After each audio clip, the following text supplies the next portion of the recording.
Hello student. YouTube के हमारे इस चैनल में आप सभी लोगों का स्वागत है। आज के इस वीडियो लेक्चर में, जो कि इस चैप्टर का आखिरी वीडियो लेक्चर है, इसमें हम लोग जो पिछले वीडियो लेक्चर में जो हमने फार्मूला पढ़ा था या ड्राइव किया था, जो क्वालिटी फैक्टर का यानी कि गुणता कारक या विशेषता गुणांक क्यू फैक्टर और अनुनादी आवृत्ति का जो फार्मूला था, उस पे आधारित कुछ न्यूमेरिकल करेंगे। ठीक है। और एक सवाल हम लोग पीछे का ले लेते हैं, जो एक स्टूडेंट ने पूछा था, तो वो सवाल देख लेते हैं। हालांकि सवाल कोई ज़्यादा वो नहीं है, लास्ट वाली चीज़ में एक जोड़ दिया है जिसको हम अभी बता रहे हैं। तो चलिए आज का जो हम पहला सवाल लेते हैं, 7-8 सवाल करेंगे, इसके बाद ये चैप्टर यहीं समाप्त हो जाएगा। फिर इलेक्ट्रोमैग्नेटिक वेव विद्युत चुंबकीय तरंग का एक छोटा सा चैप्टर है, ज़्यादा से ज़्यादा 2 वीडियो लेक्चर में समाप्त करने की, या 3 हो सकता है, करेंगे। अगर अगर मतलब बहुत डिटेल में ना उसको पढ़ाना हो तो एक वीडियो लेक्चर में भी समाप्त हो सकता है। जैसे कि इसका पहला सवाल है कि एक 750 हर्ट्ज, देखिए कैलकुलेशन तो हम यहाँ पे डायरेक्ट नहीं करेंगे क्योंकि टाइम लगेगा, तो इसीलिए हम उसका केवल तरीका बताएंगे। एक 750 हर्ट्ज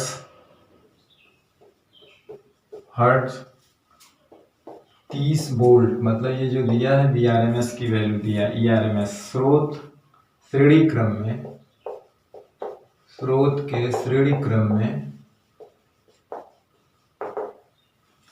100 ओम प्रतिरोध, 0.8103 हेनरी प्रेरकत्व तथा 100 माइक्रोफैरड धारिता से संबंधित है।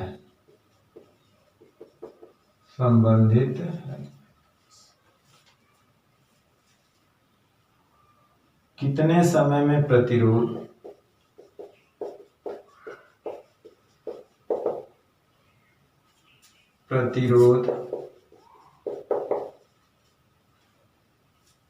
जिसकी ऊष्मीय धारिता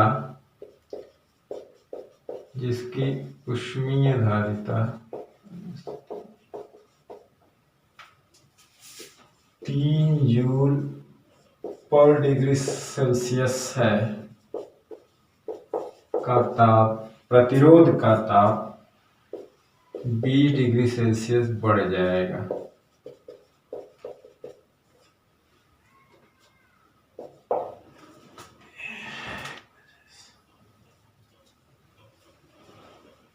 ठीक, मतलब एक 750 हर्ट्ज 30 वोल्ट स्रोत के श्रेणी क्रम में इतने जुड़े हुए हैं। देखिए जो शक्ति क्षय होता है, पावर हास, औसत शक्ति क्षय जो होता है, वो सिर्फ प्रतिरोध के सिरों पे होता है, जिसका फार्मूला हम चाहे तो ये लगा सकते, ये होता है IRMS स्क्वायर R,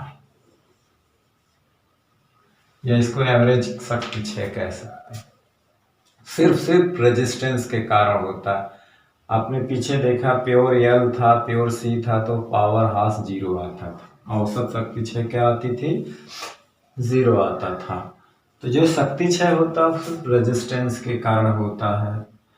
तो जाहिर सी बात है, हमें शक्ति क्षय मतलब है कि प्रतिरोध का ताप 20 डिग्री सेल्सियस बढ़ाने के लिए हमें कितनी ऊष्मा की आवश्यकता होगी, वो निकालेंगे।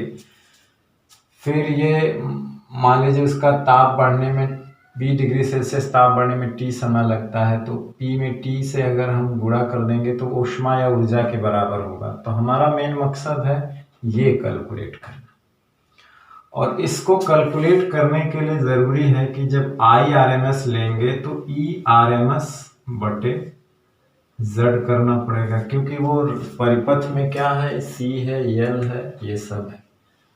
तो चूंकि हमारा ERMS तो हमें दिया हुआ है, कितना है 30 वोल्ट, लेकिन हमें Z नहीं दिया हुआ है, और Z का जो सूत्र होता है वो R square XL minus x, यानी जो भी बड़ा होगा इसमें, ठीक।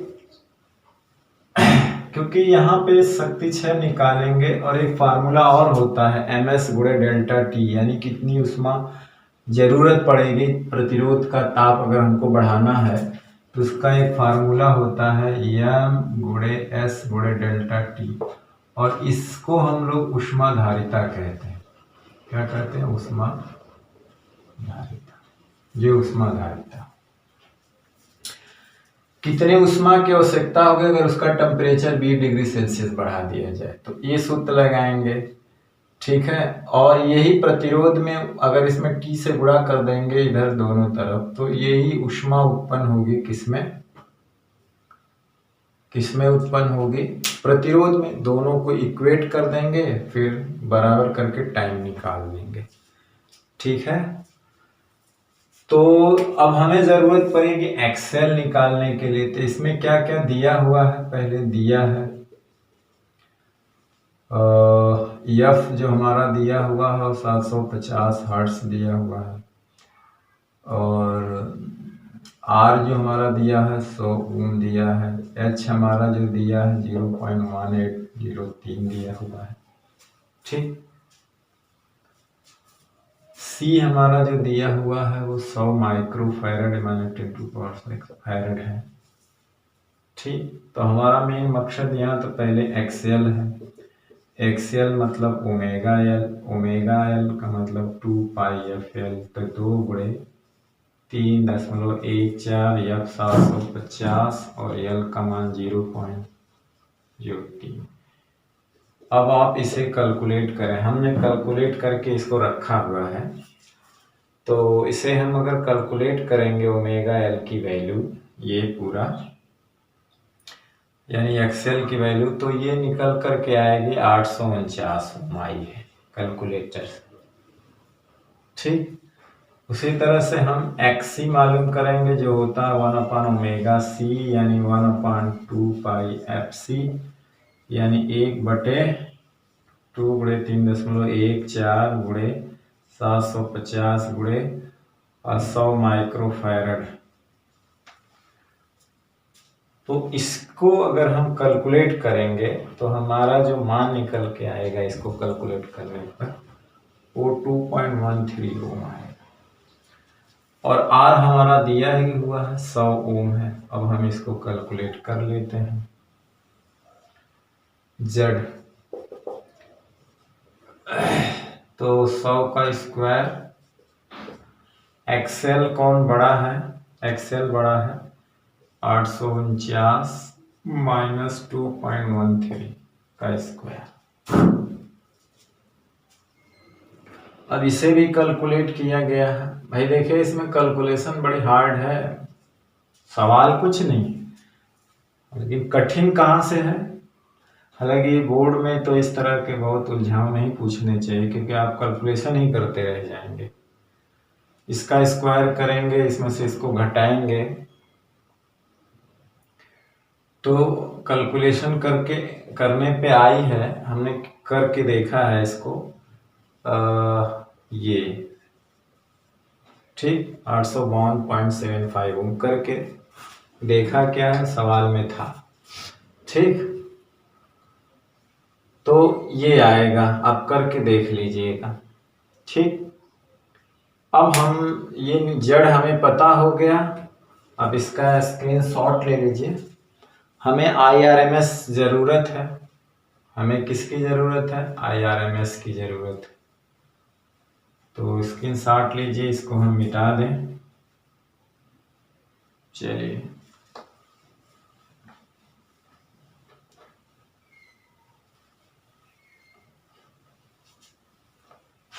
अब देखिए IRMS हमें चाहिए, जो होता है ERMS/Z। इसको भी कैलकुलेट किया गया है। ये 30 वोल्ट है और ये आया है 8.2.75 ओम। तो इसे कैलकुलेट करने पर इसकी जो वैल्यू आई है निकल के 0.035 एम्पियर, इतना एम्पियर। ठीक, IRMS की जो वैल्यू आई है इतना है। अब जो शक्ति क्षय होता है, ऊष्मा उत्पन्न होने की जो दर होती है वो प्रतिरोध के कारण होती है। ऊष्मा शक्ति क्षय जो होता है वो किसके कारण होता है? केवल शक्ति क्षय केवल प्रतिरोध के कारण होता है।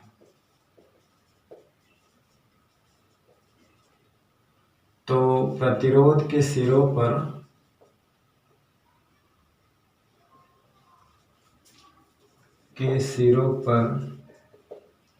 ऊष्मा उत्पन्न होने की दर क्या होगी? दर क्या? ऊष्मा शक्ति क्षय क्या होगा? शक्ति क्षय।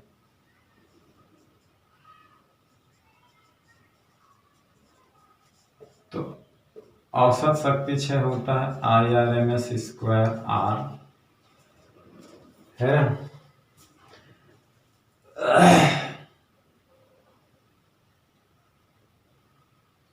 अब R की वैल्यू इसको आप कैलकुलेट कर सकते हैं।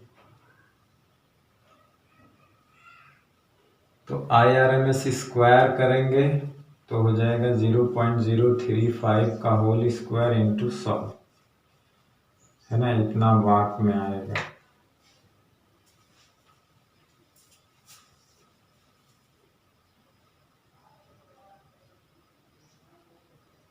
अब प्रतिरोध का ताप 20 डिग्री बढ़ाने के लिए कितना? इतनी शक्ति क्षय है, लेकिन इसमें अगर हम टाइम से गुणा कर देंगे तो ऊष्मा कितने निकलेगी? प्रतिरोध के सिरों पे उत्पन्न ऊष्मा, तो प्रतिरोध के सिरों पर उत्पन्न ऊष्मा क्या हो जाएगी?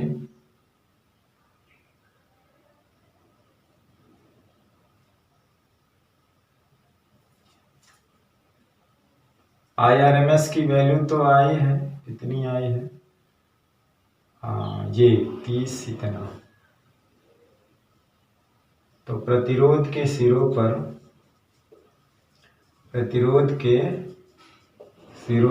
उत्पन्न ऊष्मा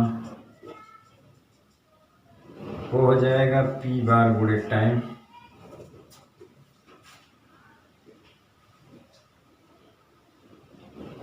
है ना? प्रतिरोध के सिरों पर उत्पन्न ऊष्मा क्या हो जाएगी? ये P गुणे T। कहने का मतलब है कि 0.035 स्क्वायर गुणे 100 गुणे T जूल, है ना? अब क्या है, उसको मिटा देते हैं।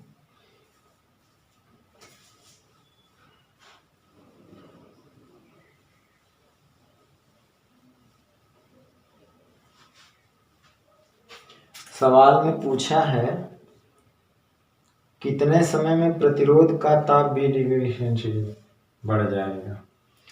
तो कहेंगे कि प्रतिरोध का ताप 20 डिग्री सेंटीग्रेड बढ़ाने के लिए ऊष्मा चाहिए कितनी होता? प्रतिरोध का ताप 20 डिग्री सेल्सियस बढ़ाने के लिए आवश्यक ऊष्मा होता है सूत्र MS गुणे डेल्टा T। इसको कहते हैं ऊष्माधारिता, और गुणे डेल्टा T। ऊष्माधारिता हमारा दिया हुआ कितना? जूल पर डिग्री सेल्सियस, यानी T, और डेल्टा T कितना है? 20 डिग्री सेल्सियस। ताप बढ़ाना उतना ही है ना, 20 डिग्री सेल्सियस, इतना चाहिए, है ना? और उसके सिरों पर उत्पन्न ऊष्मा होती कितना है? इतना। अब यही ऊष्मा और इससे क्या करेंगे? तुलना कर देंगे।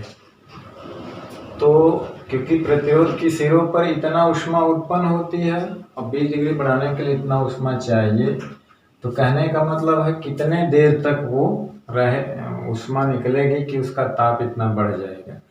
तो T निकालना है, तो इस ऊष्मा को इस ऊष्मा से कैलकुलेट कर देंगे, मतलब दी गई ऊष्मा बराबर ली गई ऊष्मा, है ना। लिखेंगे कि यदि बी से ताप प्रतिरोध का ताप सवाल में है ना, माना कि प्रतिरोध का ताप T समय में 20 डिग्री सेल्सियस हो जाएगा। ऐसे लिखेंगे कि माना प्रतिरोध का ताप T समय में 20 डिग्री सेल्सियस बढ़ जाएगा। कहने का मतलब यही जो P बार T है बराबर कितना हो जाएगा 60 जूल, इसलिए क्योंकि ये ऊष्मा से इक्वेट कर देंगे, है ना।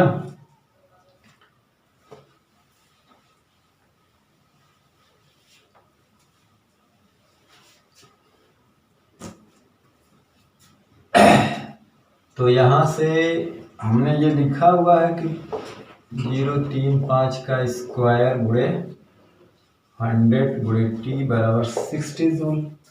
टी बराबर हो जाएगा 60 बटे 0.035 का स्क्वायर गुणे 100। अब इसी को हल कर देंगे, तो आंसर में जो आया है वो 490 सेकेंड आया है। हल करके देख लीजिए, ठीक। आप मिलान कर लीजिएगा एक बार कैलकुलेटर से करके, तो इतना आएगा।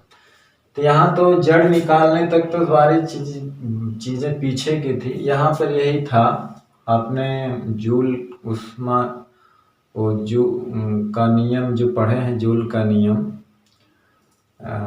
उसमें एक फार्मूला था फर्स्ट ईयर में कि दी गई ऊष्मा बराबर ली गई ऊष्मा। दी गई ऊष्मा बराबर क्या होती है, ली गई ऊष्मा बराबर दी गई ऊष्मा बराबर ली गई ऊष्मा होती है। तो यहाँ पे क्या है, प्रतिरोध में इतनी ऊष्मा उत्पन्न होती है, ताप 20 डिग्री सेल्सियस होने के लिए इतनी ऊष्मा चाहिए। तो इनको इक्वेट कर देंगे तो टाइम ये निकल जाएगा कि 490 सेकेंड तक ऊष्मा अगर इसमें निकलेगी तब जा करके उसका ताप 20 बदलेगा, 20 बढ़ जाएगा, है ना। और यम इंटू यस यानी द्रव्यमान गुणे विशिष्ट ऊष्मा कहते हैं इसको। तो द्रव्यमान गुणे विशिष्ट ऊष्मा को ऊष्माधारिता कहा जाता है। तो वो दिया था 3 जूल पर डिग्री सेल्सियस दिया हुआ था, ठीक।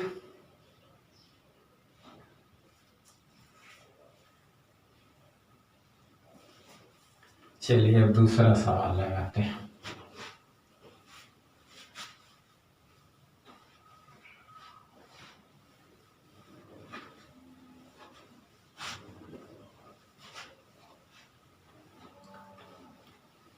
कैलोरीमित का जो सिद्धांत है वही है ना, ली गई ऊष्मा और दी गई ऊष्मा, तो उस दोनों को बराबर करेंगे, है ना। तो वहां पे प्रतिरोध का ताप जो है 20 बढ़ने के लिए जरूरी ऊष्मा 60 जूल की होती है, और उसके सिरों पे ऊष्मा निकल रही है I²RT। तो कब तक निकलेगी कि वो 60 जूल के बराबर हो जाए। तो उस टी को निकालना है तो I²R से 60 में जाके भाग दे देंगे, तो 490 सेकेंड आया। इसका मतलब 490 सेकेंड तक अगर प्रतिरोध में ऊष्मा निकलेगी तो स्रोत से जुड़ा रहेगा, तब जा करके उसका ताप 20 डिग्री सेल्सियस बढ़ जाएगा, ठीक।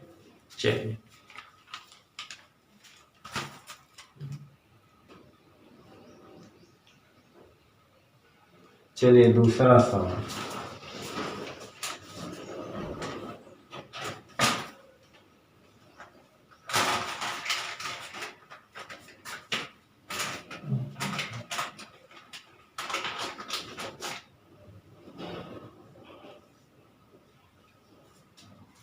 लिखेंगे एक प्रत्यावर्ती धारा परिपथ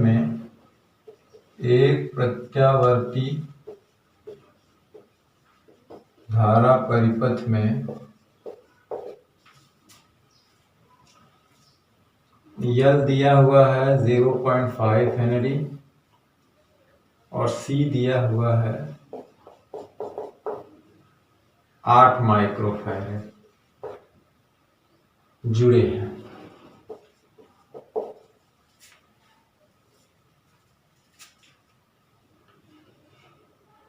परिपथ में अधिकतम धारा के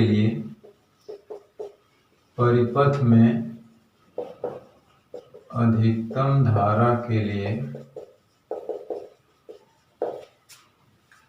कोणीय आवृत्ति और आवृत्ति का मान ज्ञात कीजिए। कोणीय आवृत्ति और आवृत्ति का मान ज्ञात कीजिए। मान ज्ञात कीजिए। अब यहाँ पे देखिए यल क्या दिया हुआ है 0.5 हेनरी, सी कितना दिया हुआ 8 माइक्रोफैरड, मतलब 8 × 10⁻⁶ फैरड। तो परिपथ में अधिकतम धारा, यहाँ कंडीशन दे दिया है कि अधिकतम धारा के लिए Z मिनिमम होना चाहिए और XL बराबर XC होना चाहिए, है ना। L और C जुड़े हैं, श्रेणी क्रम में जुड़े हैं। अधिकतम धारा के लिए कोणीय आवृत्ति और आवृत्ति का मान ज्ञात कीजिए। परिपथ में अधिकतम धारा के लिए कोणीय आवृत्ति का मान ज्ञात करना है। तो जाहिर सी बात है कि परिपथ में एक अधिकतम धारा अनुनाद की स्थिति में होती है। तो परिपथ में अधिकतम धारा के लिए कोणीय आवृत्ति क्या होता है, आपने पीछे निकाला है, ओमेगा बराबर होता 1/√LC। क्योंकि अधिकतम धारा के लिए XL बराबर XC करेंगे तो इसको इक्वेट करके देखेंगे तो यही आएगा, पीछे आपने पढ़ा है, ठीक है। अब यहाँ से देखिए ओमेगा अगर निकल जाएगा तो फ्रीक्वेंसी बराबर हो जाएगा ओमेगा बराबर 2π। तो पहले ये निकाल लें, L की वैल्यू कितना है भाई 0.5 हेनरी, इसकी वैल्यू कितनी है 8 माइक्रोफैरड, 8 × 10⁻⁶, 8 × 5 = 40 हो जाता है। यहाँ से 40 मतलब 4 × 10⁻⁶, इसका वर्गमूल निकालेंगे तो कितना आएगा 1/2 × 10⁻⁻3, ठीक। तो इतना जो है रेडियन/सेकंड आएगा।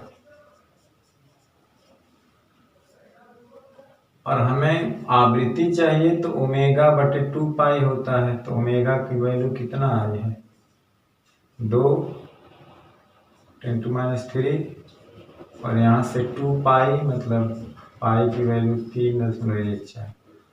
अब इसे हल करेंगे, हल करके देख लीजिएगा कितनी वैल्यू आएगी। इसको ऊपर ले जाएंगे तो और भी वैल्यू आएगी इसकी। तो ये 2 दूना 4 हो जाएगा, 1/4 और 10⁻³ ऊपर प्लस हो जाएगा और ये 3.14 हो जाएगा। अब भाग देंगे, देखें कितना हर्ट्स आता है, तो ये हर्ट्स में आएगा, है ना। इसे हम लोग लिख सकते हैं 100 × 10/3.14, 4 25 चौका 100, यहाँ आ जाएगा 250, फिर एक दशमलव हटाएंगे तो फिर यहाँ पे 100 आएगा, फिर 314 से भाग देंगे तो जो आंसर आएगा लिख लेंगे। अधिकतम धारा के लिए कोणीय आवृत्ति ये निकाला गया। परिपथ में अधिकतम धारा कब होगी अनुनाद की स्थिति में। अनुनाद की स्थिति के लिए XL XC बराबर होते हैं, ठीक। स्क्रीनशॉट ले लीजिए, जल्दी से चलते हैं दूसरे सवाल के लिए। पहले सवाल में कुछ ज़्यादा समय लग गया, चलिए।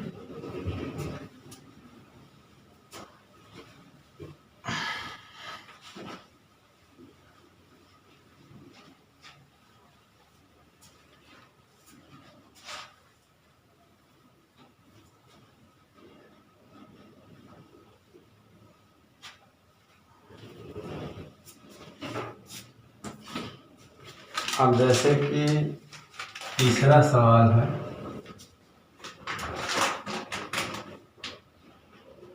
एक प्रत्यावर्ती धारा परिपथ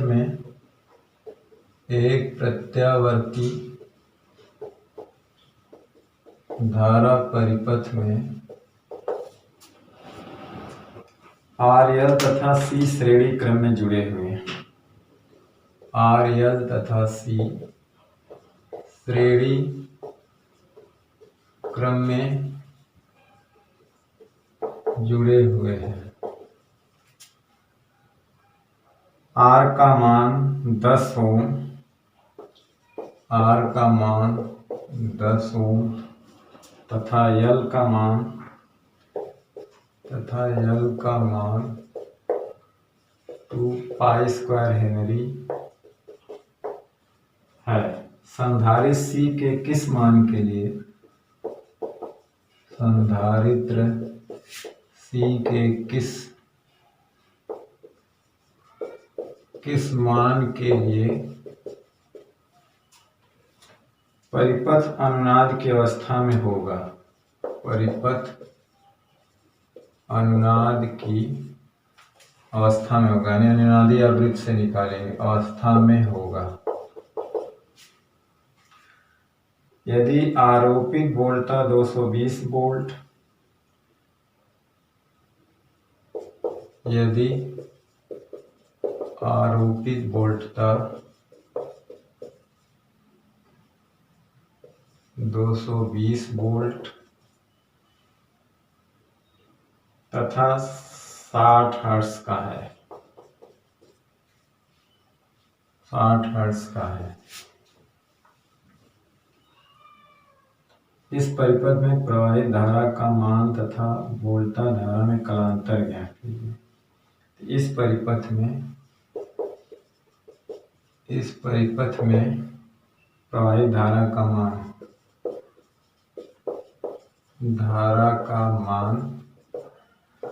तथा वोल्टता धारा में कालांतर ज्ञात कीजिए। वोल्टता तथा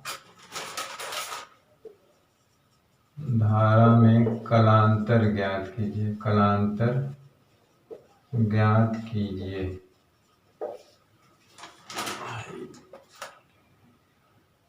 ठीक, जाहिर सी बात है, अनुनादी अवस्था की बात है तो C की वैल्यू निकालना है।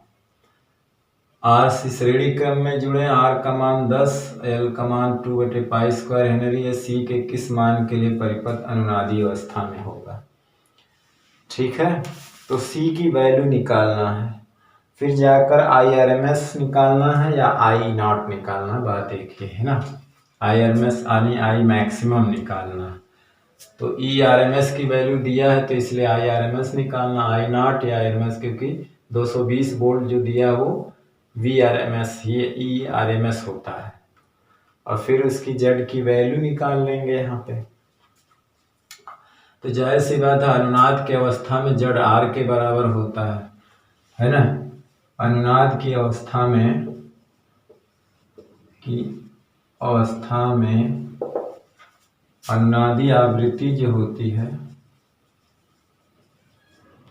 F बराबर होता है 1/2 पाई √LC और Z बराबर R होता है, कालांतर जो है फाई जो होता है वो 0 डिग्री होता है ना, क्योंकि वो प्योर रेजिस्टिव सर्किट हो जाती है, धारा और विभवांतर सेम कला में होते हैं, तो कालांतर 0 है। आप दिखा भी सकते हैं, है ना, Z बराबर R है तो वहाँ पे cos फाई की वैल्यू निकालना होता है तो R/Z होता है। तो यहाँ से भी कालांतर निकाल, दोनों बराबर 1, तो फाई की वैल्यू यहाँ से भी निकल जाएगी 0, है ना, या tan फाई से भी निकाल सकते हैं, 0 आएगी। तो C की वैल्यू यहाँ पे निकालना है ना, और करंट निकालने के लिए वही IRMS लेंगे और ERMS/Z जो R के बराबर है। तो पहले हम लोग C की वैल्यू निकाल लेते हैं। फ्रीक्वेंसी अनुनादी अवस्था में होगा,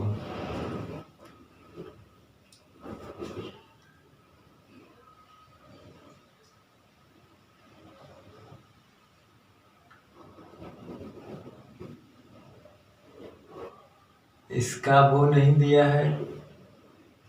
हाँ, F की वैल्यू 60 हर्ट्ज मैंने कहा कि किस मान के लिए परिपथ अनुनादी अवस्था में होगा यदि आरोपित वोल्टता 220 वोल्ट और 60 हर्ट्ज है।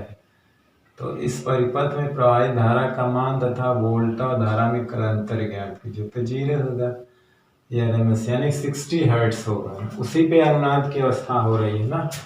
तो F की वैल्यू 60 हर्ट्ज दिया हुआ है, 1/2 पाई, और L की वैल्यू दिया हुआ है 2 पाई स्क्वायर, तो यहाँ पे पाई ही रखिए, और C। तो यहाँ से स्क्वायर पाई पाई कट जाएगा, स्क्वायर बाहर आ जाएगा, तो 60 बराबर हो जाएगा 1/2 √2C, या स्क्वायर कर दीजिए तो उधर 60 गुणे 60 हो जाएगा, 1/, ये हो जाएगा 2 दूना 4 दूना 8 है ना भाई, 4 होगा, 2 8, 8C हो जाएगा।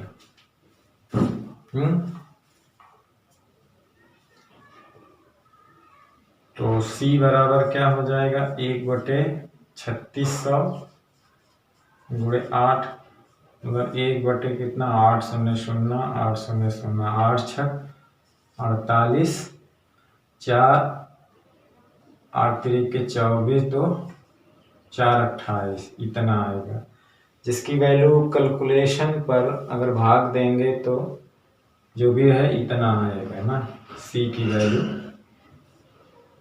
इतना फैराड आएगी, ठीक। या आप इसको भाग दे के देख लीजिएगा कितना फैराड आएगी। फिर अब IRMS मैक्सिमम धारा पूछा है, तो ये 220 वोल्ट है, जब R की वैल्यू कितना दिया भैया, 10 ओम दिया है, तो 10 0 कट जाएगा, यानी IRMS जो होगा वो 22 एम्पियर होगा, ठीक। ये सवाल, ठीक है। चलिए, तो इसका स्क्रीनशॉट ले लीजिए, इसके बाद हम लोग चलते हैं अगले चौथे सवाल की तरफ।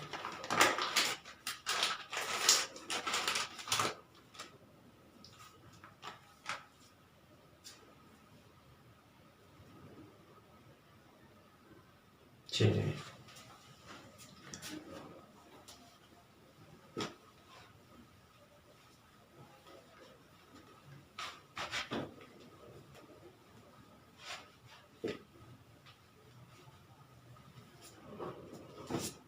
तो यहाँ पे क्या है कि एक सवाल दिया है कि अनुनादी अवस्था में लगे प्रेरकत्व, अनुनादी अवस्था में लगे प्रेरकत्व धारिता तथा प्रतिरोध के मान, प्रेरकत्व धारिता तथा प्रतिरोध के मान, धारिता तथा प्रतिरोध के मान क्रमशः कितना है, 0 हेनरी, 200 माइक्रोफैरड तथा 20 ओम है, ठीक है। उसी अनुनादी आवृत्ति पर, अब फिर से बदल रहा है, कह रहा है कि उसी अनुनादी आवृत्ति पर, अनुनादी आवृत्ति बदल नहीं रही, यदि परिपथ में उसी अनुनादी आवृत्ति पर यदि परिपथ में प्रेरकत्व का मान, अनुनादी आवृत्ति चेंज नहीं हो रही है, 100 हेनरी कर दिया जाए, मतलब यल के मान बढ़ा दिया जाएगा, तो धारिता का मान ज्ञात, तो धारिता का मान ज्ञात कीजिए, ठीक है।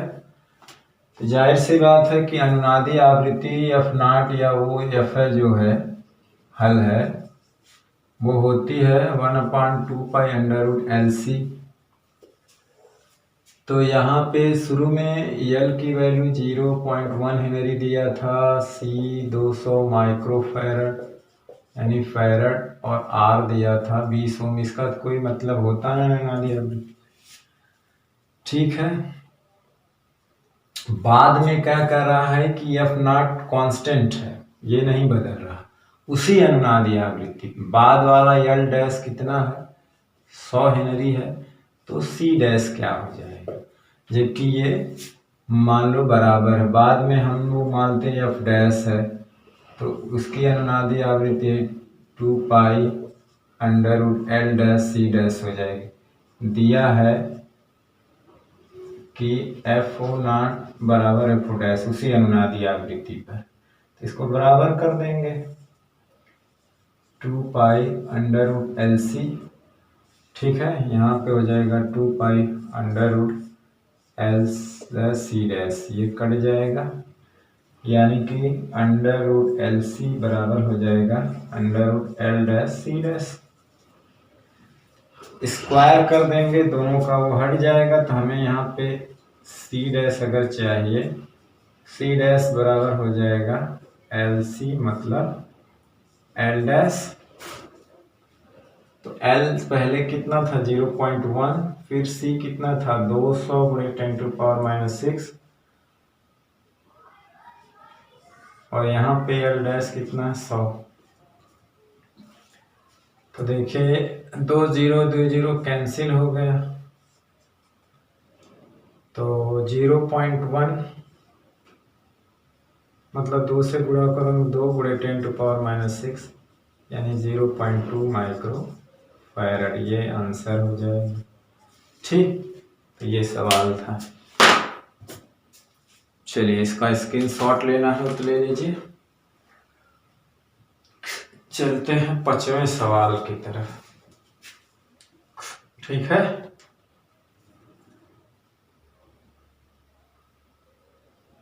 ओके।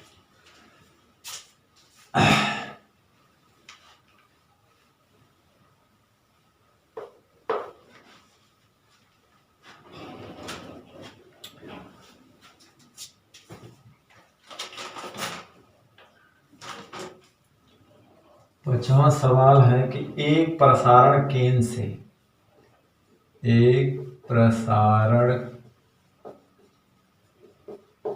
से 300 मीटर तरंग दैर्ध्य वाली 300 मीटर तरंग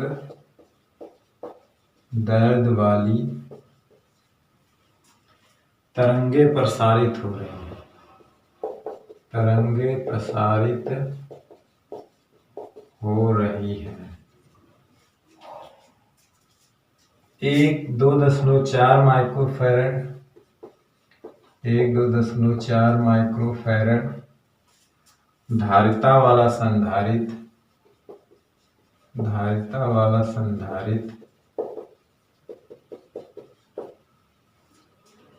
उपलब्ध है।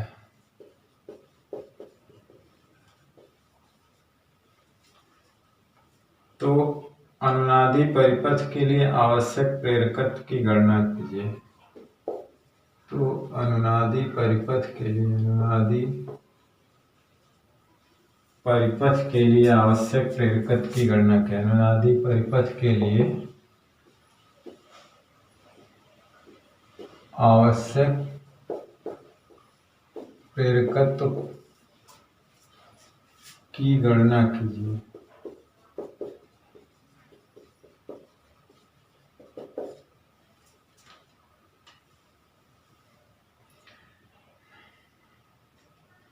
एक प्रसारण केंद्र से 300 मीटर तरंग दैर्ध्य वाली तरंगे प्रसारित हो रही हैं। 2.4 माइक्रोफैरड धारिता वाला संधारित्र उपलब्ध है।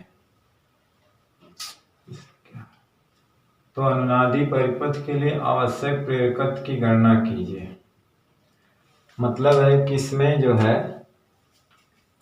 आंसर में हल इसका है, आंसर नहीं हल, सॉल्यूशन क्या दिया हुआ है, लैम्डा दिया हुआ है हमारा 300 मीटर, और एक धारिता वाला संधारित्र उपलब्ध है, मतलब C की वैल्यू दिया है 4 माइक्रोफैरड मतलब 2.4 गुणे 10⁻⁻6 फैरड। तो अनुनादी परिपथ के लिए आवश्यक प्रेरकत्व की गणना कीजिए, यानी यल की गणना कीजिए। तो अनुनादी परिपथ के लिए आवश्यक प्रेरकत्व की गणना कीजिए, मतलब है कि यल क्या होना चाहिए अनुनादी परिपथ के लिए। तो अनुनादी परिपथ के लिए यल निकालना है तो अनुनादी आवृत्ति पहले निकालना होगा। तो अनुनादी आवृत्ति क्या होगी? तो आवृत्ति F0 बराबर होता है c/λ। c क्या है? लाइट की चाल है ना। तो जो तरंग आएगी किस चाल से आएगी? प्रकाश की चाल से, तो उसकी आवृत्ति क्या होगी? ये, और ये 300 मीटर है, ठीक है। तो 3 से 3 कट गया और ये 100 बचा, 2 पावर कड़े 10⁶ हर्ट्ज हो जाएगी। और जानते हैं अनुनादी आवृत्ति पूछा है कि इसकी वैल्यू क्या होगी यल की। ये होती है सी कितना, इतना प्रेरकत्व की गणना करना है तो ये होता है √LC। ये हमारा 10⁶ है, 2.14 √L मालूम करना। C 2.4 गुणे 10⁻⁻6 है ना। 10⁶ हो जाएगा। आवृत्ति जैसे वो जानते हैं ना, क्योंकि C बराबर होता है F λ, तो वही उसमें अनुनादी आवृत्ति इस तरंग दैर्ध्य पर डिपेंड कर रही है ना। तो ये मिल गया अनुनादी आवृत्ति ये बराबर होता है, तो L और C की वैल्यू दिया, L मालूम करना है तो उसे कैलकुलेट करना है। तो इसका हल करेंगे इसे, और वो हल करके देखिएगा इसको, या दोनों का स्क्वायर करके हल करके देखना। बहुत सिंपल आंसर आएगा इसका, 10 हेनरी। दोनों का स्क्वायर कर दीजिए, है ना। तो ये हो जाएगा 10⁻12, इधर हो जाएगा 4 गुणे 3.14 का स्क्वायर गुणे यल और गुणे 2.4 गुणे 10⁻⁻6। यल उस साइड ले लीजिए, बाकी चीज इधर आ जाने दीजिए, है ना। इसे हल करेंगे यहाँ से, तो यल बराबर क्या आएगा? वो नीचे आ जाएगा, 4 हो जाएगा, 3.14 का स्क्वायर है, 2.4 गुणे 10⁻⁻6 है, गुणे 10⁻12 है। अगर हम स्क्वायर कर दिए हैं 10⁻6 इधर आएगा ना। ये C इतना होता है मीटर पर सेकेंड और लैम्डा 300 मीटर है। 3 3 कट जाएगा, 2 0 भी कट जाएगा। अब इसी को कैलकुलेट करेंगे तो 10 हेनरी आना चाहिए। ये तो एक पावर कट जाएगा, यहाँ से 10⁻6 बचेगा, ऊपर माइनस जाएगा, है ना। कुल मिला करके 10 आना चाहिए। अब देखिए 10 आता है कितना, आप कल कर लीजिएगा इसको कैलकुलेट, ठीक। चलिए इसके बाद हम लोग 5वां सवाल 6वां सवाल देख लेते हैं जल्दी से। इसका स्क्रीनशॉट लेना है तो ले लीजिए। चलिए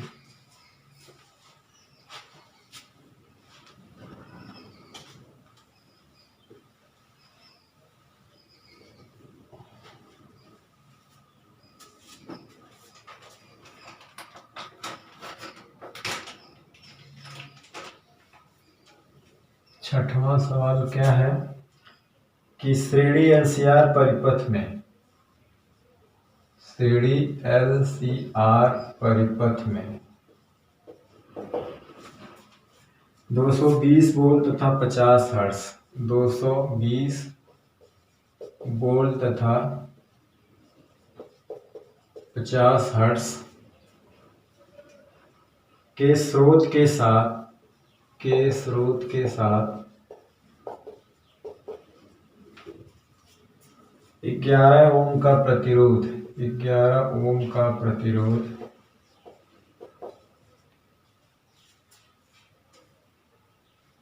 2/π² हेनरी का प्रेरकत्व जुड़ा है।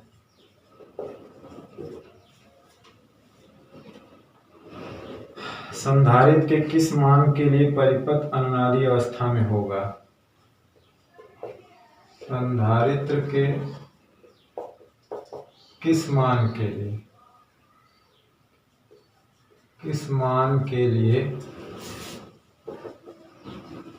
सवाल इस तरह का एक आ चुका है,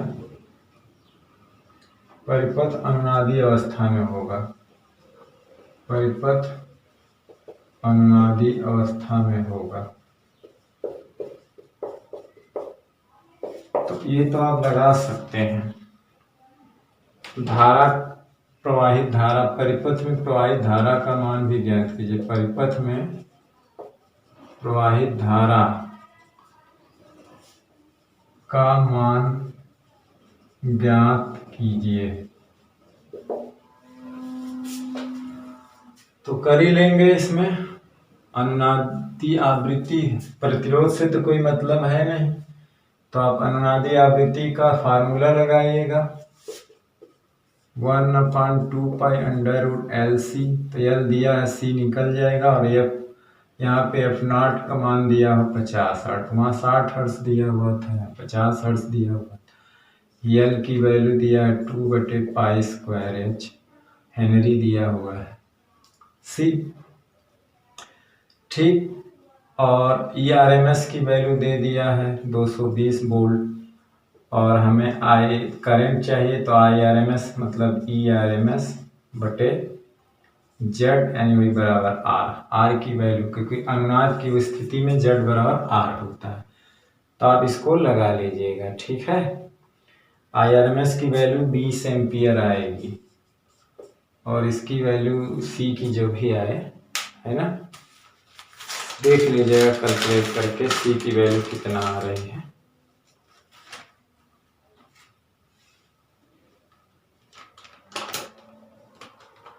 ठीक, तो आप इसको लगा लीजिएगा, होमवर्क है, ठीक, एक तरह से। चलिए इसको स्क्रीनशॉट ले लीजिए।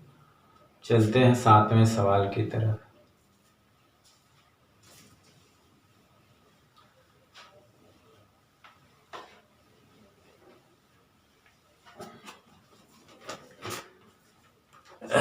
सातवां सवाल जो है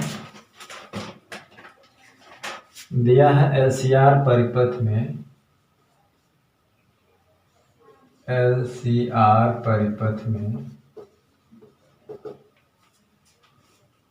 R 100 ओम है, 100 ओम। L जो है 1 मिली हेनरी है, तथा C 1000 माइक्रोफैरड है, है। तो परिपथ की अनुनादी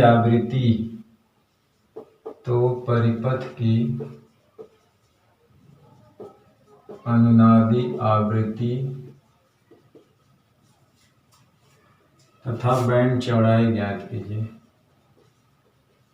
बैंड चौड़ाई ज्ञात कीजिए।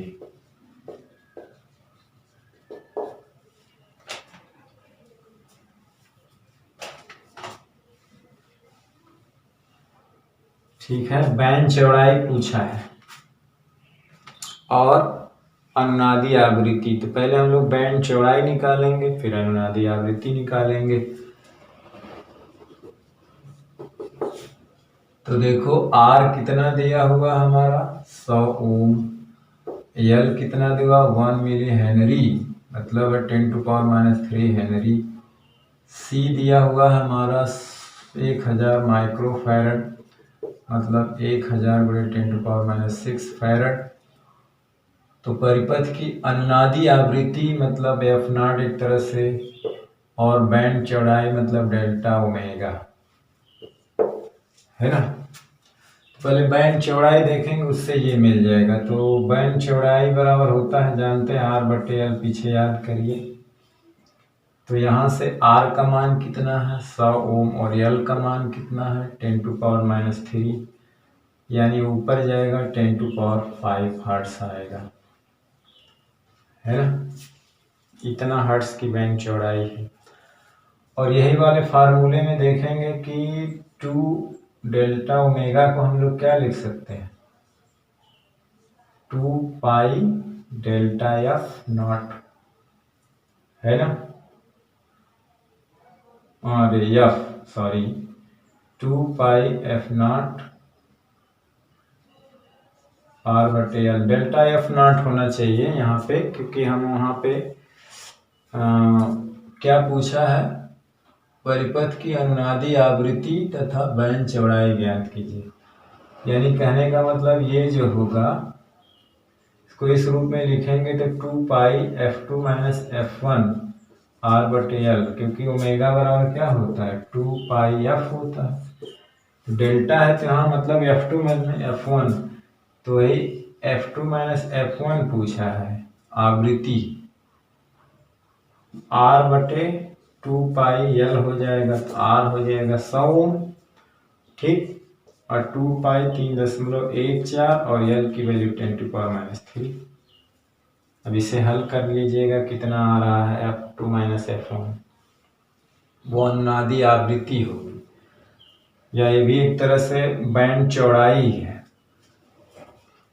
है ना। अनुनादी आवृत्ति तथा बैंड चौड़ाई, तो अनुनादी ये बैंड चौड़ाई ओमेगा के फॉर्म में है, तो ये भी बैंड चौड़ाई ही होती है F2 - F1, फ्रीक्वेंसी कितना गैप है ना। ये कोणीय आवृत्ति एक तरह से है बैंड चौड़ाई।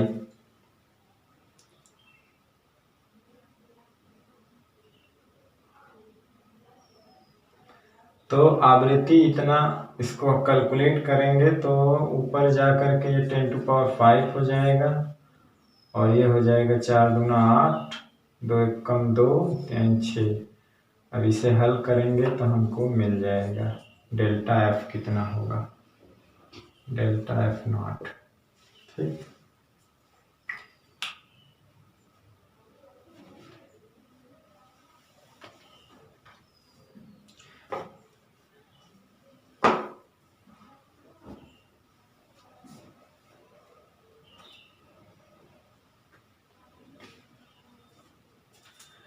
तो आप इसको कैलकुलेट करिएगा, भाग दीजिएगा, इसमें 2 पावर और बढ़ जाएगा, 7 हो जाएगा, 628 से भाग देंगे तो जो भी आगे आएगा हर्ट्स में आएगा, उसको देख लीजिएगा, ठीक है। इसका स्क्रीनशॉट लेना है, ले लीजिए।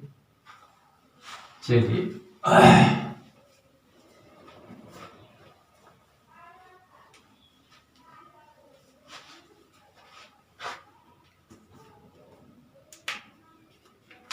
अब चलिए, एक सवाल है 8वां,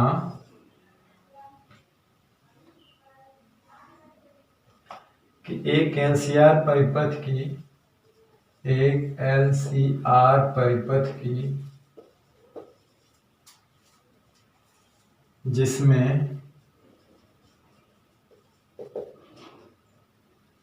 L बराबर है 2 हेनरी, C बराबर है 32 माइक्रोफैरड तथा R है 10 ओम, अनुनाद आवृत्ति ज्ञात कीजिए। अनुनाद की आवृत्ति ज्ञात कीजिए।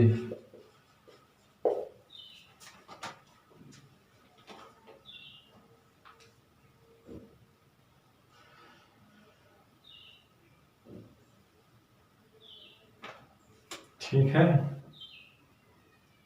इस परिपथ के लिए Q का मान क्या है? इस परिपथ के लिए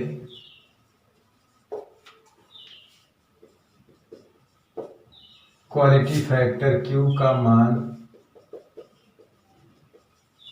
क्या है। ठीक है, तो पहले अनुनाद आवृत्ति प्रकलित कीजिए है। तो हल क्या करेंगे, यहाँ पे देखिए सब जो चीज़ दिया है लिख लीजिए। एल दिया है हमारा है 2 हेनरी, सी दिया है 32 माइक्रोफैरड मतलब इतना फैरड, आर का मान दिया है 10 ओम। तो अनुनादी आवृत्ति जो होता है इस सूत्र से आप निकाल लीजिए इससे।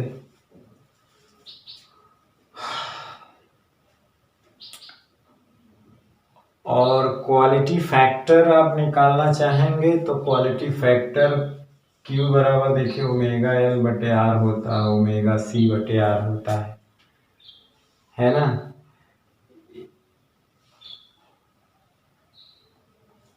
या आप जानते हैं कि ये 1/R √L/C भी होता है।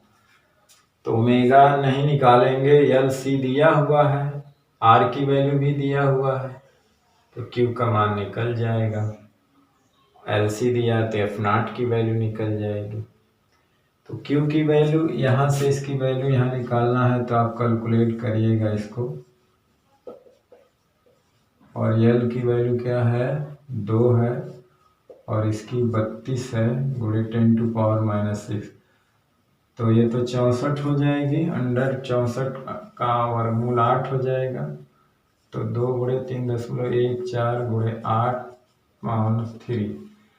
अब इसे कैलकुलेट करेंगे तो हर्ट्ज में आएगा जो भी आएगा। और इसको कैलकुलेट करिए 1/R की वैल्यू 10 ओम, N की वैल्यू कितनी है, L की वैल्यू 2 है, C की वैल्यू 32 गुणे 10⁻⁻6 16 हो गया। तो 1/10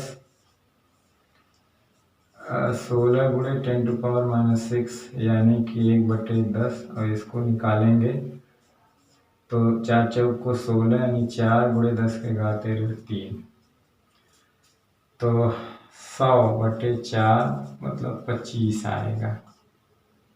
क्वालिटी फैक्टर कितना आएगा 25 आएगा। ठीक,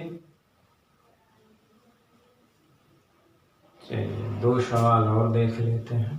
इसका स्क्रीनशॉट ले लीजिए। कहने का मतलब है कि ये फार्मूले को हम जो है वो रिपीट करवा रहे हैं, बोर्ड में बहुत ज़्यादा कठिन नहीं है।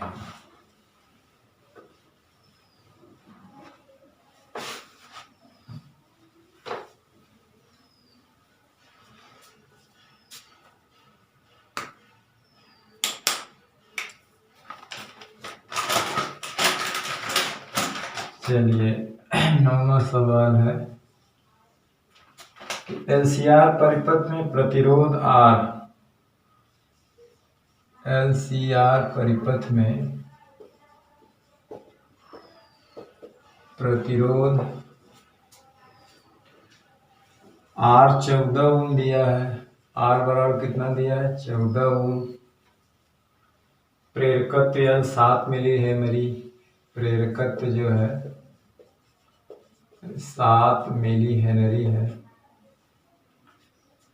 परिपथ में स्रोत की आवृत्ति, परिपथ में स्रोत की आवृत्ति, परिपथ में स्रोत की आवृत्ति परिपथ की अनुनादी आवृत्ति के बराबर है। स्रोत की आवृत्ति जो है परिपथ की अनुनादी आवृत्ति के बराबर है, आवृत्ति के बराबर है। स्रोत की जो आवृत्ति है वो अनुनादी आवृत्ति के बराबर है। स्रोत की आवृत्ति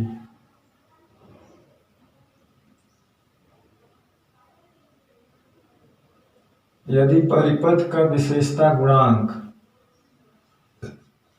यदि परिपथ का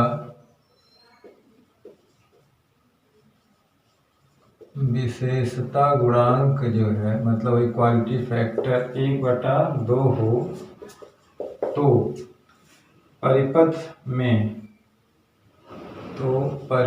में नंबर 1 बैंड चौड़ाई,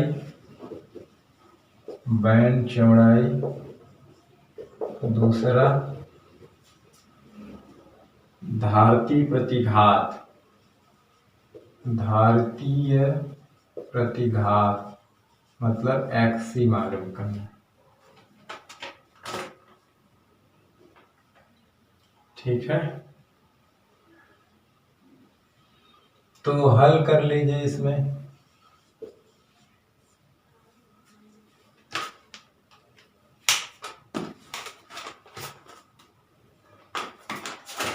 देखिए आर हमारा दिया हुआ है कितना है 14 ओम, और यल कितना दिया हुआ हमारा है 7 मिली हेनरी मतलब 7 × 10⁻³ हेनरी। तो हमारा बैंड चौड़ाई होता है R/L। पहला सवाल, तो R की वैल्यू दिया है 14 और ये दिया 7 × -3, 7 दूना 14, 2 × 10⁻³ हर्ट्ज हो जाएगा। ठीक,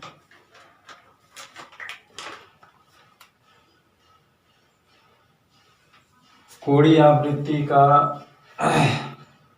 रेडियन पर सेकेंड भी कह सकते हैं। बैंड चौड़ाई अगर ओमेगा है, ओमेगा कोणीय आवृत्ति होती है, इसी को बैंड चौड़ाई कहते हैं। तो रेडियन पर सेकेंड इसका मात्रक होता है ना। पर सेकेंड को हर्ट्ज कहा जाता है।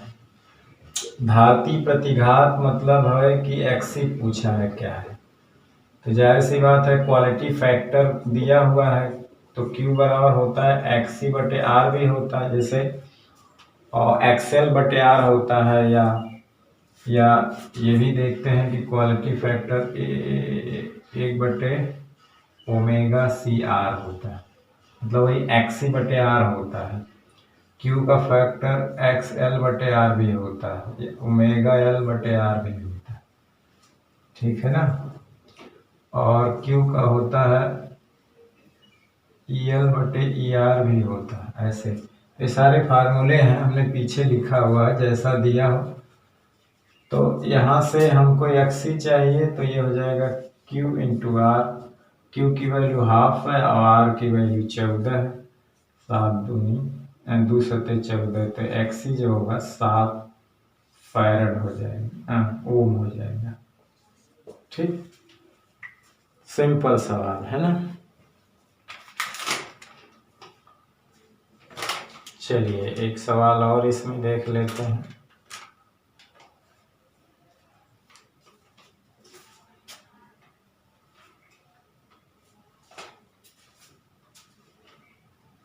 चलिए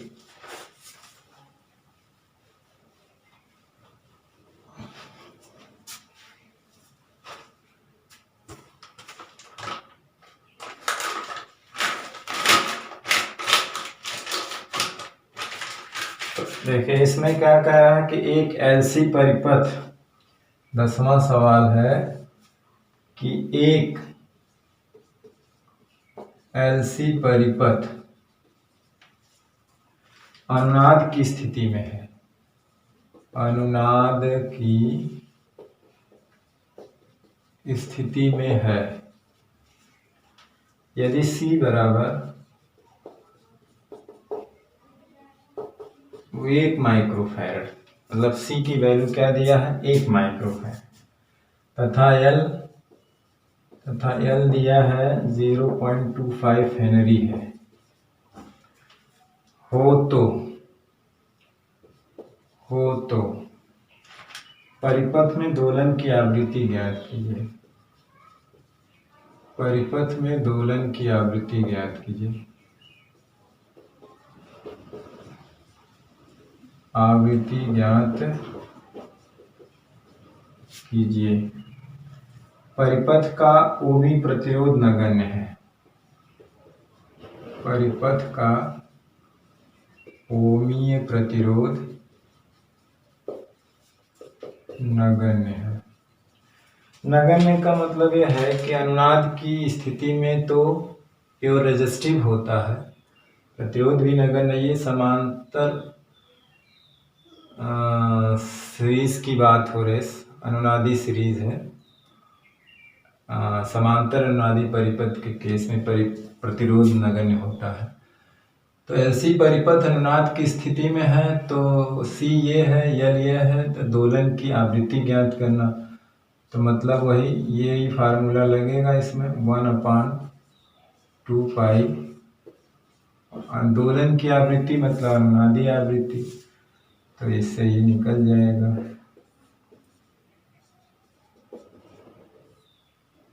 और यल की वैल्यू कितना है 0.25 और सी की वैल्यू 1 माइक्रोफैरड, तो इससे निकल जाएगा ये।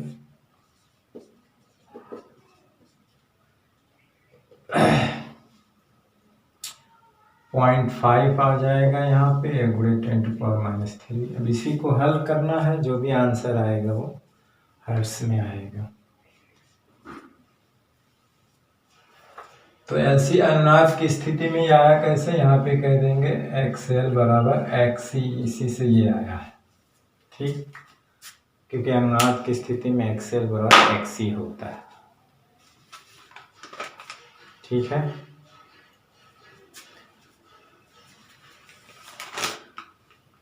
तो इसका स्क्रीनशॉट ले लीजिए। एक दो सवाल और देख लेते हैं कि बोर्ड में आए हुए हैं।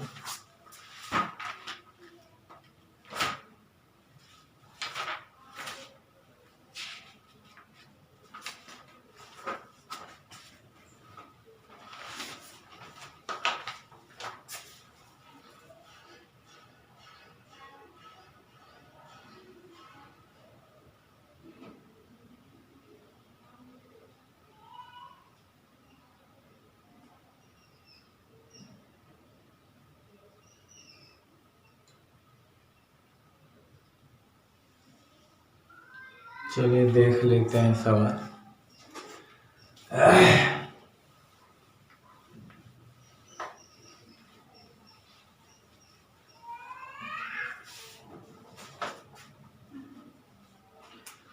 लिखा है चित्रानुसार एलसीआर परिपथ के लिए, चित्रानुसार एलसीआर परिपथ के लिए स्रोत की आवृत्ति उसकी अनुनाद आवृत्ति के बराबर है। स्रोत की आवृत्ति उसके अनुनाद की आवृत्ति के बराबर है। स्रोत की आवृत्ति उसके अनुनाद की आवृत्ति के बराबर है।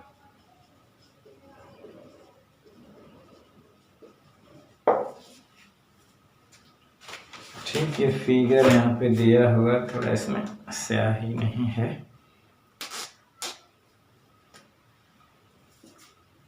ये बोर्ड में आया हुआ सवाल है।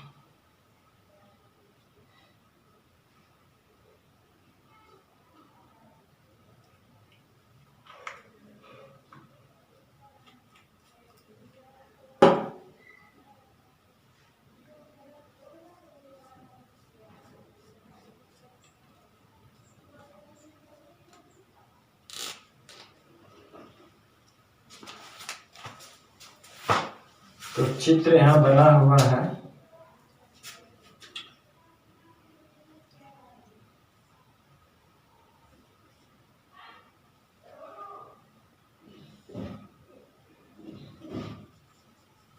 प्रतिरोध है, कुंडली है, धारिता है। यहाँ पे एक प्रत्यावर्ती स्रोत लगा हुआ है जो 200 वोल्ट का 50 हर्ट्ज का है। यहाँ एक एमीटर लगा हुआ है, C है, L है, R है। C के ये 100 ओम दिया हुआ है, कितना है 100 ओम है। और इसके सिरों का विभवांतर ये दिया हुआ है, कितना 200 वोल्ट। इसके सिरों का विभवांतर V1 है और इसके सिरों का विभवांतर V2 है। तो निम्नलिखित के पाठ्यांक ज्ञात कीजिए। सवाल इसमें है, तो निम्न के पाठ्यांक ज्ञात कीजिए। जैसे पहला सवाल है कि V1 का, दूसरा है V2 का, तीसरा है अमीटर A का। ठीक, अब देखिए इसमें क्या है कि अनुनाद की स्थिति में आप जानते हैं, हल यहाँ देखेंगे कि अनुनाद की स्थिति में क्या होता है, EL बराबर क्या होता है, EC आपने देखा होगा श्रेणी अनुनादी परिपथ में, अनुनाद की श्रेणी में है भी। और यहाँ पे EC की वैल्यू हमारा 200 वोल्ट दिया है, तो EL भी कितना हो जाएगा 200 वोल्ट। ठीक, और यहाँ पे नेट विभवांतर जो हमारा दिया है वो भी 200 वोल्ट दिया है। ठीक है, तो V1 का पाठ्यांक हमको मिल गया। V1 का पाठ्यांक क्या हो गया, मिल गया। और एक चीज और है कि इसमें जो नेट विभवांतर होता है, तो वही जो है E जो है, इसमें अनुनाद की स्थिति में E जो है वही ER के बराबर होता है। ठीक है, E जो है ER के बराबर होता है, तो हम उसको निकालेंगे कितना है।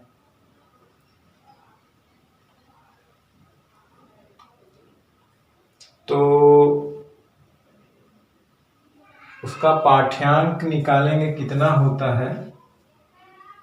तो ये जानते हैं कि E बराबर होता है अंडर रूट ER का square EL square minus EC square. तो चूंकि ये तो बराबर है, तो E बटे ER होता है, यही है ना, यही इससे आया है। तो ये तो बराबर कैंसिल हो जाएगा, तो नेट विभवांतर वो है, तो नेट विभवांतर हमारा क्या होता है, यही ना है, यही तो जा करके तीनों पे आया है। तो E बराबर ER मतलब ये भी कितना हो जाएगा 200 वोल्ट। 200 वोल्ट ही लगाया गया था, वही होगा। नेट विभवांतर हमारा स्रोत का ही आना चाहिए, तो ये भी 200 वोल्ट हो गया। ठीक है,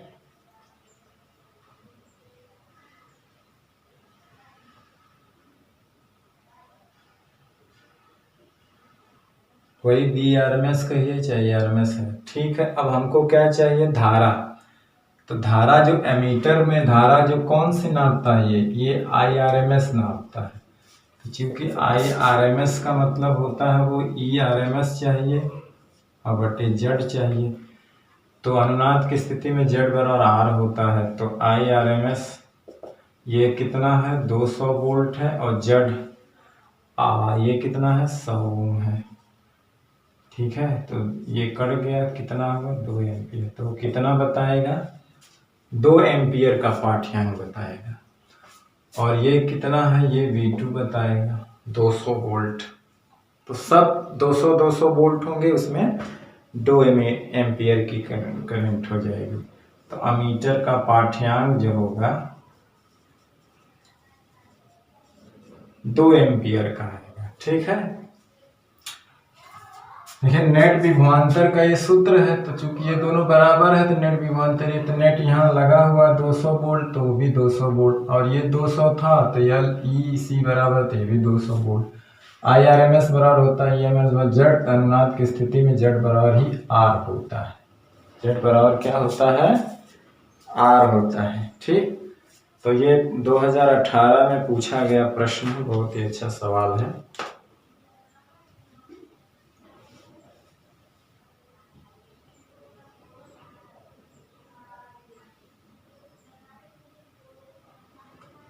चलिए एक सवाल और देख लेते हैं। 2000, बहुत सारे सवाल हैं, इसको आप लगा सकते हैं। ठीक है, 2 सवाल अगर कोशिश करते हैं लग जाएगा। चलिए इसको लगा लीजिए।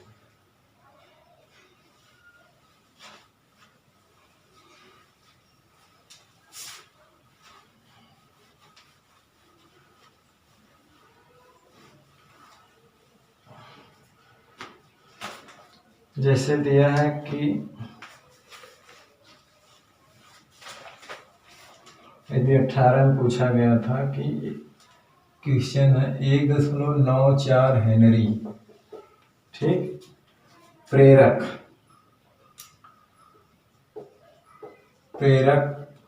10 माइक्रोफैरड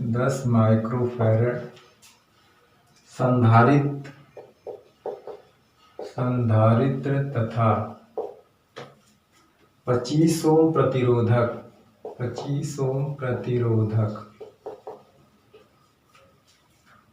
एवं प्रत्यावर्ती स्रोत E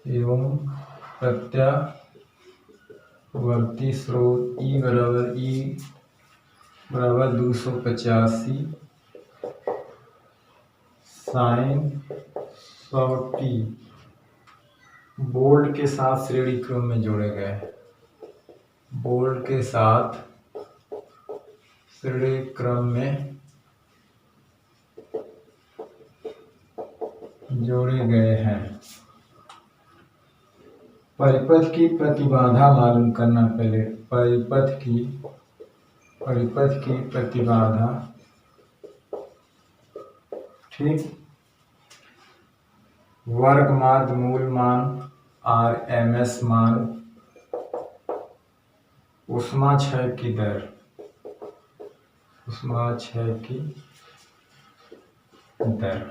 मतलब वही W/T कह लीजिए या E/T, इसी को P इनवर्स या P एवरेज पूछा है।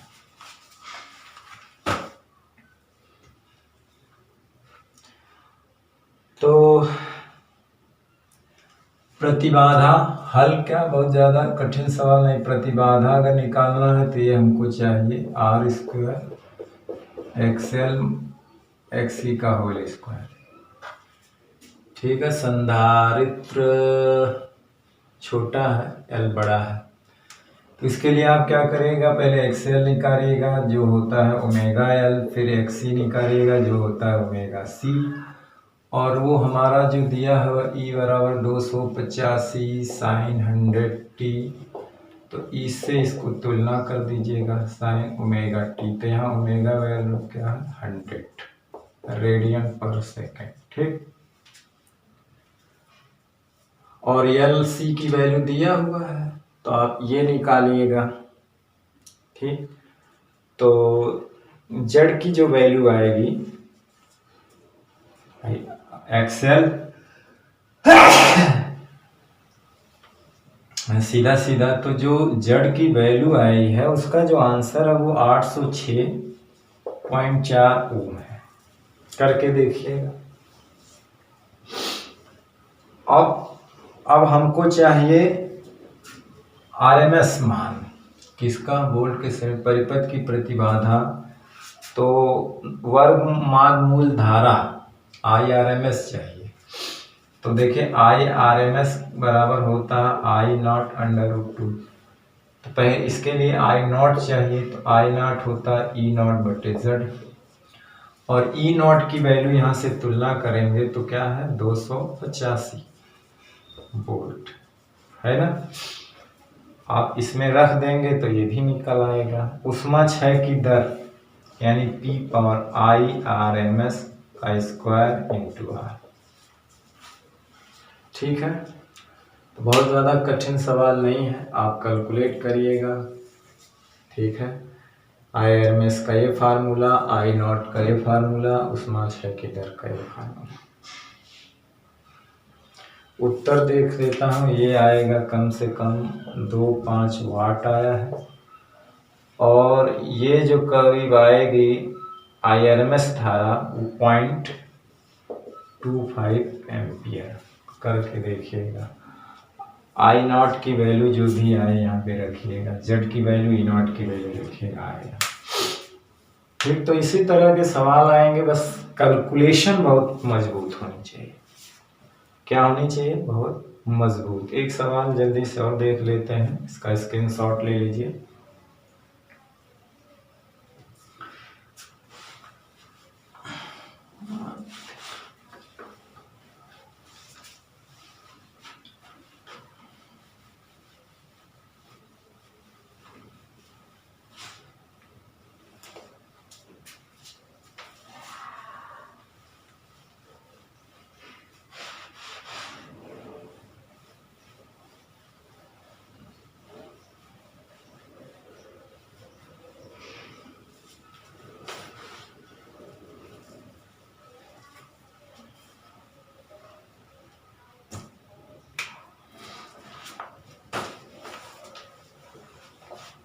तो सवाल यह है कि एक कुंडली है 220 वोल्ट, एक कुंडली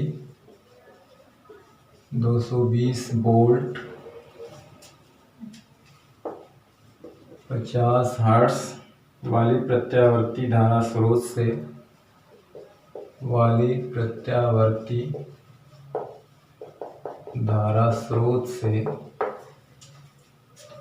20 एम्पियर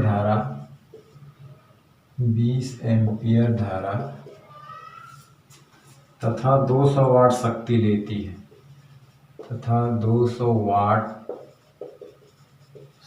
लेती है,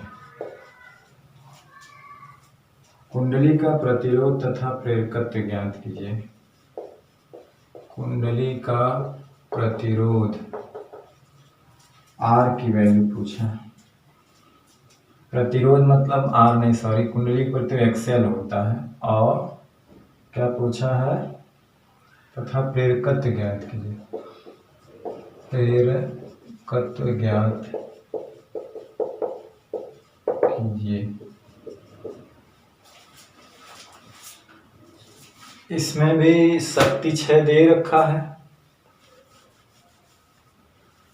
तो देखिए हमारा क्या दिया है, VRMS एक तरह से 220 वोल्ट है, यह तो 50 हर्ट्ज है। VRMS नहीं,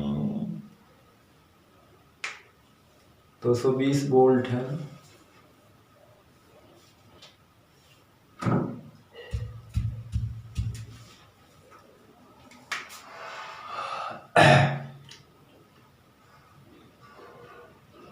और 20 स्रोत से 20 एम्पियर धारा IRMS, तब इसका मतलब दिया है 20 एम्पियर, क्योंकि और शक्ति जो है दिया हुआ है 200 वाट।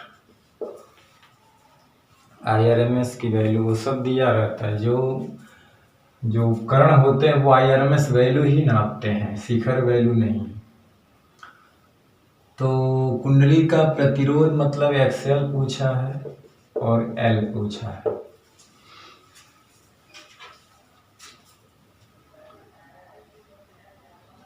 तो एक्सएल के लिए तो हमें ओमेगा एल चाहिए, तो ओमेगा तो यहाँ पता नहीं है। ठीक, तो यहाँ पे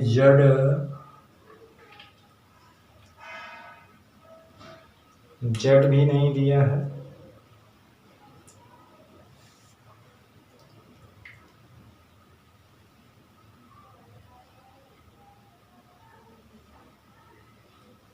तो जानते हैं कि P बराबर IRMS स्क्वायर इंटू R होता है। तो यहाँ से अगर R चाहिए तो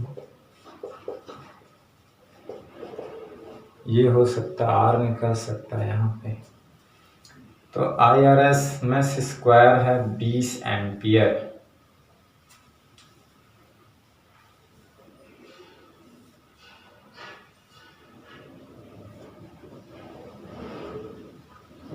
एम्पियर धारा है, तो ये है 200 वाट। और IRMS स्क्वायर जो है वो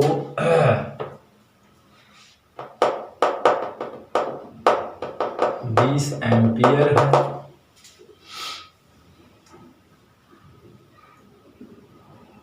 आर की वैल्यू तो दे नहीं रखा है, तो यहाँ से इसका स्क्वायर करेंगे ना तो 200 बटे ये हो जाएगा 400, यानी कि 1/2।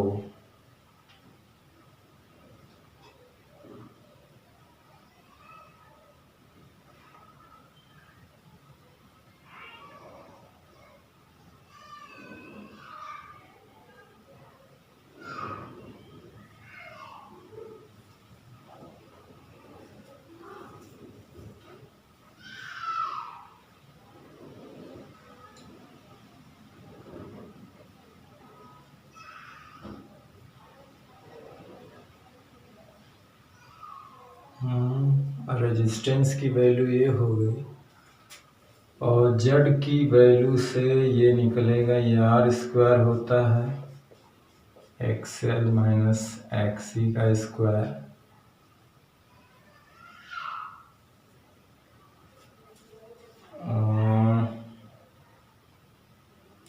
नहीं तो केवल प्रत्यावर्ती स्रोत से धारा,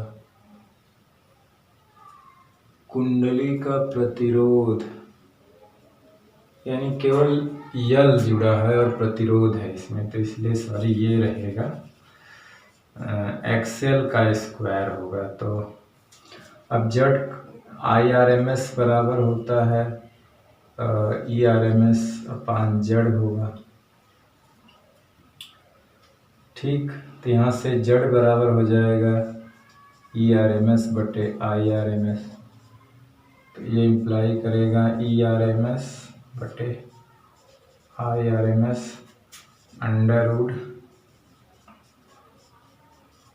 स्क्वायर कर देंगे तो IRMS का होल स्क्वायर हो जाएगा R square plus XL square. तो ERMS तो हमारा दिया हुआ है, कितना है, VRMS वही ERMS दिया हुआ है 220 वोल्ट दिया जाएगा 220, और करंट का स्क्वायर है तो ये 20 का स्क्वायर, R 1/2 का स्क्वायर और एक्सएल का स्क्वायर।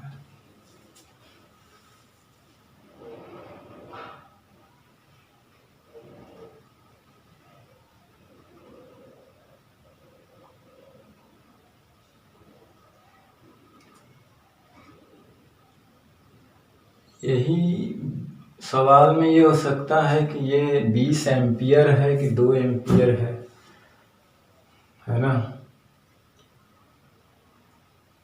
देखिए P बराबर तो IRMS स्क्वायर इंटू R होता, तो R बराबर P बटे IRMS का होल स्क्वायर होता है, तो चूंकि IRMS अगर 20 एम्पियर है तो 20 का स्क्वायर होगा, तो यहाँ से एक्सएल निकल जाएगा, और जब एक्सएल निकल जाएगा तो रही बात निकालने की यल,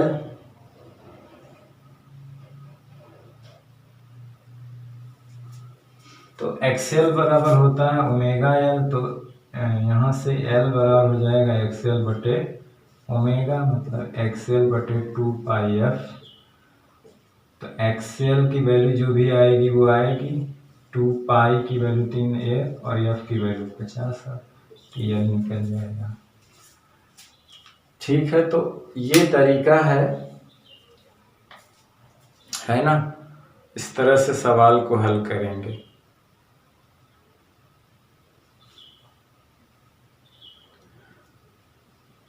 यहाँ से रेजिस्टेंस हमको नहीं पता है तो यहाँ से मिल जाएगा, क्योंकि हमें करंट पता है। IRMS स्क्वायर है तो IRMS 20 एम्पियर दिया, वो ना कि स्क्वायर में रहती है, IRMS 20 एम्पियर दिया है ना। हो सकता है कि सवाल में कुछ गलती हो, तो यहाँ से R 1/2 ओम आ रहा है ना।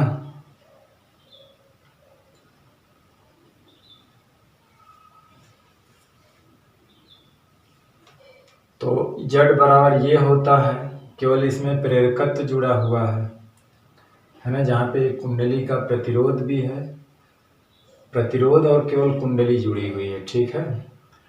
तो जेड तो वैल्यू दिया नहीं, तो जेड की जगह हम लिख सकते हैं आरएमएस आई आरएमएस स्क्वायर करेंगे, ये हो जाएगा। यहाँ आर की वैल्यू रखेंगे जो कि 1/2, इसको उधर ले जाएंगे, घटाएंगे, एक्सेल हल करेंगे जो भी आएगा, है ना। और फिर एल बराबर होता है ओमेगा एल, तो एक्सेल बटे ओमेगा, एक्सेल बटे 2πf, तो ये मान रख देंगे। तो इसका जो वैल्यू निकल के आया है वो आएगा 0.146 हेनरी, 0.146 हेनरी आंसर में दिया हुआ है। और जो एक्सेल की वैल्यू जो आनी चाहिए, वो एक्सेल की वैल्यू आई है 45.8, है ना।